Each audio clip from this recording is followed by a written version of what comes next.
Die geloof waardeur ek lewe, saamgestel uit die geskrifte van Ellen White. Sigbare en onsigbare vyande. Baie sal gereinig en gesuiwer en gelouter word, maar die goddelose sal goddeloos handel, en geen een van die goddelose mense sal verstaan nie, maar die verstandiges sal verstaan.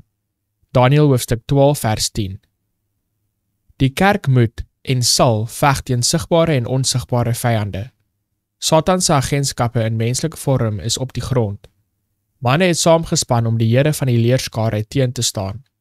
Hierdie bondgenootskappe sal voortduur totdat Christus sy plek van voorbidding voor die versoensdeksel sal verlaat en die klere van wraak sal aantrek.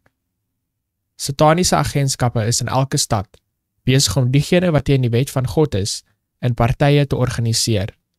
Beleidende heiliges en verklaarde ongelowiges neem hul standpunt in by hierdie partye. God het geopenbaar wat in die laaste dae gaan plaasvind, sodat sy mense voorbereid kan wees om teen die storm van teenstand en toorn te verstaan. Diegene wat gewaarsku is teen die gebeure voor hulle, moet nie in kalm verwagting van die komende storm sit en hulself troos dat die Here sy getroues in die dag van benoudheid sal beskik nie. Dit is nie nou die tyd om toe te laat dat ons gedagtes verdiep word met dinge van geringe belang nie. Die sondagbeweging baan nou sy weg in die duisternis. Die leiers verberg die ware saak, en baie wat in die beweging verenig, sien self nie waarheen die onderliggende stroom neig nie. Sy belydenisse is sag en skynbaar Christelik, maar wanneer dit sal spreek, sal dit die gees van die draak openbaar. Dit is ons plig om alles in ons vermoë te doen, om die dreigende gevaar af te weer.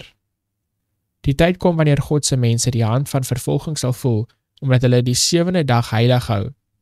Die man van sonde, wat gedink het om tye en wette te verander, en wat nog altyd die volk van God onderdruk het, sal wette laat maak wat die onderhouding van die eerste dag van die week afdwing. Maar God se mense moet vastig vir hom staan, en die Here sal vir hulle werk en duidelik toon dat hy die God van gode is.